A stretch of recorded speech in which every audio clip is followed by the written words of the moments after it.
To enable or disable Wi-Fi calling on a Google Pixel 11, first of all, we need to go to Settings. Over here in Settings, go to Network and Internet, and then in here you want to choose the SIMs option. Now in here you should be able to tap on the SIM for which you want to enable or disable Wi-Fi calling, and then try to scroll down to find the Wi-Fi calling option. Usually it is in here.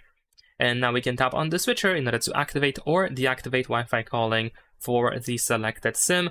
You can also choose the calling preference, whether we should be able to call over Wi-Fi or over mobile network.